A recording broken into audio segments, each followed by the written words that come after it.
오늘 에스더 9장의 내용은 하나님께서 이스라엘 백성을 어떻게 구원하셨는가에 대한 실질적인 그런 기록들입니다. 우리가 전장에서 보았듯이 이스라엘 백성들이 멸절할 위기였지만 극적으로 하나님께서 상황을 역전시켜 주셨죠. 그래서 오늘 어떻게 하나님이 역전시켜 주셨는지에 대한 내용이 오늘 9장에 쭉 기록이 되어 있습니다. 특별히 불임절에 대한 그 내용, 그 기원에 대해서 또 뒷부분에는 잘 설명을 하고 있습니다.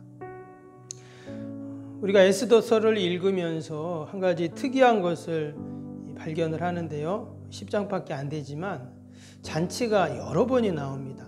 그래서 우리가 1장에서 그 아하수에로 왕이 큰 잔치를 열었죠. 무려 180일 동안 제국에 있는 모든 감독들, 장군들, 관리들을 다 초청을 해가지고 잔치를 베푸는 것을 보았습니다. 그 잔치를 베풀었던 목적이 있었어요. 그들이 이제 헬라와의 전쟁을 앞에 두고 군사적인 준비를 하는 그런 잔치였죠. 그 선왕이었던 다리오 왕이 그 헬라와의 전쟁에서 패하게 됩니다. 정복하지 못하죠, 유럽을. 그래서 그 과업을 이 아들이었던 아하수에로 왕이 이어서 하게 되는데, 옛날처럼 그냥 나가면 또 질 것 같으니까 모든 제국의 각 총독들, 또 방백들, 귀족들을 다 초청을 해서 성대한 잔치를 베풀어서 그들을 다 먹이고 마시게 한 다음에 자기 사람으로 자기 말을 잘 듣게 하는 거죠. 그래서 그 잔치 이후에 실제로 교회 역사를 보면 200만 명이나 되는 어마어마한 군대를 이끌고 유럽을 쳐들어가게 됩니다. 근데 결국 그때 또 헬라에게 패하는 그런 역사적인 기록이 있습니다. 그런 첫 번째 잔치가 있었고요. 두 번째 잔치는 하만이 왕에게 또 베푸는 잔치가 있었습니다. 3장에 나왔었는데 그 내용은 자기가 그 유대인들을 다 멸절하고자 하는 그 마음을 갖고 왕에게 뇌물을 바치죠. 그러면서 왕에게 그 왕이 권위를 상징하는 인장 반지를 받게 되는 그런 내용이 나옵니다. 근데 이제 세 번째 잔치는 뭐냐면 이번은 에스더가 왕에게 베푸는 또 잔치였죠. 그건 5장에 나왔었는데 그냥 겉으로 보기에는 평범한 잔치 같았지만 에스더가 내가 죽으면 죽으리이다 하는 각오를 갖고 왕 앞에 나가고 또 왕에게 그 잔치를 열었으니까 와라. 올 때 누구하고 오라 그랬죠? 하만하고 같이 와라. 그래갖고 아무것도 모르고 하만 왔는데 그 자리에서 왕에게 그동안에 있었던 일들을 쭉 이야기를 하게 됩니다. 결국 1장, 2장, 3장, 5장 똑같은 잔치인 것 같았지만 하나님께서는 그 잔치 속에서 하나님의 놀라운 구원의 역사들을 이루어 가시는 것들을 보게 됩니다. 앞에 나왔던 아하수에로 왕이나 하만이 열었던 잔치는 어떤 잔치였을까요? 자신들의 유익과 욕심을 채우고자 하는 그러한 잔치였겠죠. 그러나 에스더가 연 잔치는 하나님의 영광을 위한 그러한 하나님의 뜻을 이루고자 하는 그러한 잔치였습니다. 그래서 우리가 그냥 읽었지만 또 이런 기준을 갖고 또 말씀을 읽어보면 더 말씀이 잘 이해가 되고 또 깨달아지는 것들을 보게 됩니다. 하나님께서는 에스더라는 한 여인을 통해서 너무 연약한 여인이죠. 그런데 하나님께서는 그 여인을 통해서 한 민족을 구원하시는 놀라운 구원의 역사를 하나님이 베푸십니다. 그래서 오늘 이 9장에서는 다시금 마지막 잔치가 이제 또 이루어지게 되는데 그 잔치가 바로 이제 불임절입니다. 지난번에도 말씀드렸지만 이 불임절은 유대인들에게 있어서는 제2의 유월절과 같은 그러한 절기입니다. 지금까지도 유대인들은 이 불임절 절기를 지킵니다. 이제 뒷부분에 보면 20절부터 보면 불임절에 대한 내용이 쭉 설명이 되어 있는데요. 과연 이 잔치는 어떤 잔치였는가? 먼저 오늘 1절을 다시 한번 보시면 1절에 아달월 곧 12째 달 13일은 왕의 어명을 시행하게 된 날이라 유대인의 대적들이 그들을 제거하기를 바랐더니 유대인이 도리어 자기들을 미워하는 자들을 제거하게 된 그날에 그랬습니다. 그래서 12월 13일 날, 원래는 이스라엘 백성들이 멸망하는 그런 날이었는데 하나님께서 그것을 바꿔주셔가지고 원수들을 멸망하는 날로 하나님이 바꿔주셨습니다. 그리고 또 이스라엘 백성들을 세워주시죠. 밑에 3절 4절 보시면 각 지방 모든 지방관과 대신들과 총독들과 왕의 사물을 보는 자들이 모르드게를 두려워함으로 다 유대인을 도우니 모르드게가 왕궁에서 존귀하여 점점 창대함에 이 사람 모르드게의 명성이 각 지방에 퍼지더라.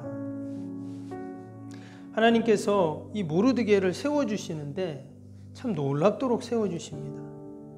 점점 갈수록 존귀해지고 창대해지고 그 명성이 온 지방에 퍼져나가게 하십니다. 우리가 앞에서 보았듯이 모르드게가 사실 한 일은 하만에게 절을 하지 않은 것밖에 없습니다. 도리어 그것 때문에 민족이 어려움을 당하게 되는데, 근데 결국 그 이면에는 끝까지 말씀을 지키겠다는 거죠.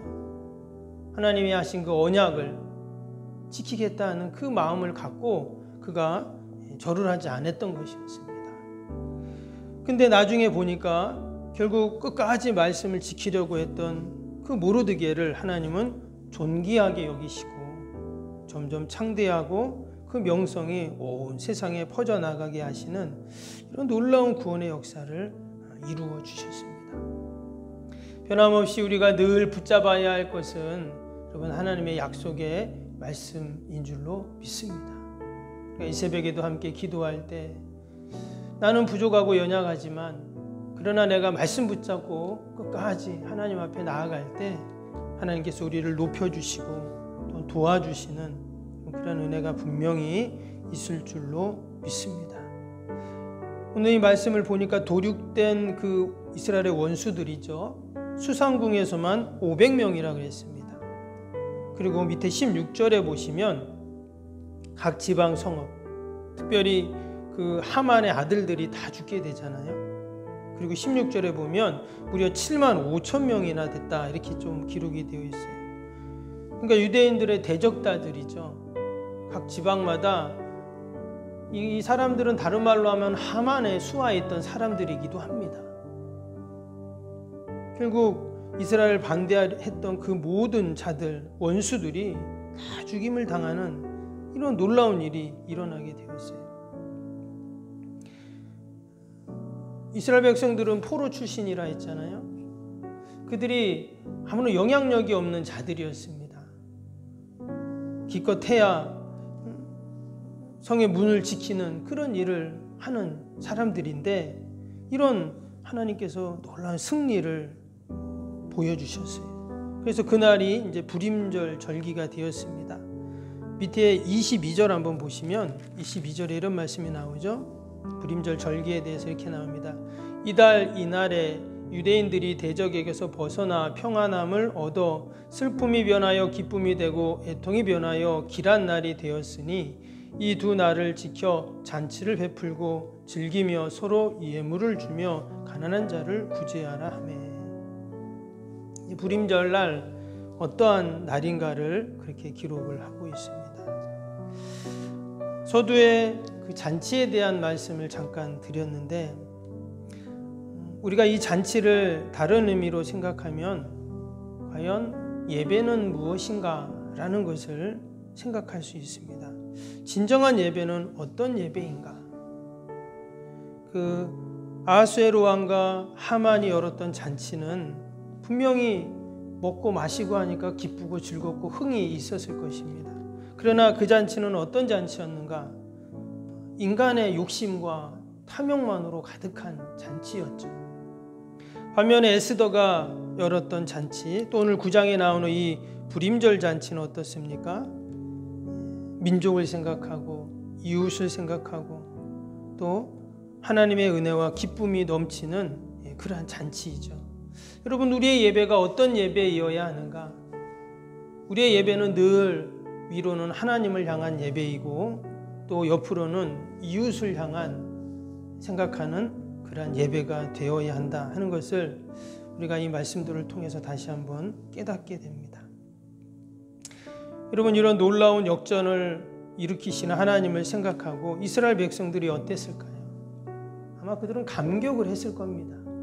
그래서 그 기쁨을 너무나 기뻐서 지금 이웃들과 서로 예물을 나누고 또 가난한 자들을 구제하고 이러라고 지금 그랬잖아요. 그 기쁨을, 그 구원의 역사를 함께 이제 나누는 것이죠. 그래서 우리도 하나님 앞에 예배드리고 또 은혜를 받고 또 하나님이 주신 그 기쁨을 가지고 우리가 또 이웃들을 만날 때 또 세상으로 향해서 우리가 그들에게 그 은혜와 기쁨을 함께 나누는 것이 진정한 예배자의 모습인 줄로 믿습니다. 그 불임절을 영원히 지키라고 기억하라고 그렇게 이제 말씀을 하셨어요. 오늘 마태 뒤에 28절에 보면 그 말씀이 나오는데요. 28절 한번 볼까요? 각 지방, 각 읍, 각 집에서 대대로 이 두 날을 기념하여 지키되 이 불임일을 유다인 중에서 패하지 않게 하고 그들의 후손들이 계속해서 기념하게 하였더라. 그날의 기쁨으로 끝나는 것이 아니라 어떻게 해요? 계속 이것을 이어가라, 기념해라 이렇게 이야기를 하고 있습니다. 하나님의 구원하심, 하나님의 도우심을 잊지 말라는 것이죠. 근데 이것이 바로 우리의 예배의 모습입니다. 나를 구원해 주신 그 주님의 십자가를 우리가 잊지 않고 또 하나님의 그 구원의 역사를 감사하면서 늘 우리가 예배의 자리를 지키고 또한 그 예배의 기쁨을 또 세상과 나누는 그럼 그 모습이 바로 참된 진정한 예배의 모습인 줄로 믿습니다. 오늘도 우리가 그러한 믿음과 소망을 갖고 또 하나님 앞에 영광 돌리는 복된 하루가 되시기를 주님의 이름으로 축복합니다. 오늘 목요일 기도 함께 하겠습니다. 61번부터 75번까지 생명력 있는 사역을 위한 기도 함께 합니다. 61번 모든 예배를 통해 하나님의 임재와 회복, 치유의 역사를 경험하게 하옵소서. 아멘. 살아계신 하나님을 만나는 예배, 감격이 있는 역동적인 예배가 되게 하옵소서. 아멘. 성도들이 예배를 사모하게 하시고 처한 곳에서 예배자가 되게 하옵소서. 아멘. 성도들 간의 친밀한 교제를 통해 치유와 회복의 역사가 일어나게 하옵소서. 아멘. 한 사람도 소외됨이 없이 모든 성도들이 풍성한 사랑을 경험하게 하옵소서. 아멘. 선교와 구제, 섬김의 역사를 역동적인 예수 생명의 교회가 되게 하옵소서. 아멘. 새가족 모임과 구역 선교회를 통해 새가족들이 교회에 잘 정착하게 하옵소서. 아멘. 올해도 구역 모임과 부서 모임, 남녀 선교회 모임이 잘 이루어지게 하옵소서. 아멘. 교회가 더욱 부흥하고 청년부 모임이 활성화되게 하옵소서. 아멘. 성도들이 직분과 은사를 따라 1인 1 사역을 실천하며 교회를 섬기게 하옵소서. 아멘. 모든 성도들이 예수님의 섬김과 헌신의 마음을 품고 신실하게 행하게 하옵소서. 아멘. 성도들의 다양한 은사와 잠재력이 섬김의 장으로 잘 연결되어 섬기게 하옵소서. 아멘. 성도들의 영혼 구원에 대한 마음을 품고 전도 대상자를 위해 기도하게 하옵소서. 아멘. 모든 성도들이 복음의 가치를 알고 복음의 씨앗을 뿌리는 삶을 살게 하옵소서. 아멘. 매주 새가족이 등록하게 하시고 교회의 믿음의 뿌리를 잘 내리게 하옵소서. 아멘. 예수님의 이름으로 기도합니다. 아멘. 사랑과 은혜가 충만하신 하나님 아버지, 이스라엘 백성들에게 12월 13일이 그들에게는 멸망의 날이었지만 하나님께서는 역전하셔서 도리어 그날을 축제의 날로 또 구원의 날로 삼아주셨는데, 하나님 모르드게와 에스더가 끝까지 약속의 말씀을 붙잡고 믿음으로 민족을 위해 또 하나님의 뜻을 이루고자 했던 그 모습을 우리가 기억합니다. 하나님, 우리가 이 새벽에도 함께 기도할 때 변함없이 하나님의 약속의 말씀을 붙잡게 하시고 믿음으로 기도하며 간구하고 부르짖을 때 하나님이 들으시고 놀라운 구원의 은혜로 함께하여 주옵소서. 결국 하나님께서 높이시고 또한 아버지 존귀하게 하시며 사랑받게 하시는 그 은혜를 우리가 다 경험케 하여 주옵소서. 그러한 소망을 갖고 이 새벽에도 기도합니다. 나라 민족과 또 교회와 이웃과 우리 사랑하는 자녀들 하나님 다 올려드리오니 하나님 도우시고 함께하여 주옵소서. 하나님 추운 날씨에 우리 어르신들 건강 잃지 않게 하시고 또 우리 어린 생명들 하나님 꼭 지켜주셔서 날마다 강건케 하여 주옵소서. 하나님 귀한 새벽에도 기도 외에는 이런 유가 날 수 없다 하셨는데 늘 약속의 말씀만을 붙잡고 하나님 믿음으로 기도하게 하여 주시옵소서. 감사하며 예수님의 이름으로 기도하옵나이다. 아멘. 하늘에 계신 우리 아버지, 아버지의 이름을 거룩하게 하시며 아버지의 나라가 오게 하시며 아버지의 뜻이 하늘에서와 같이 땅에서도 이루어지게 하소서.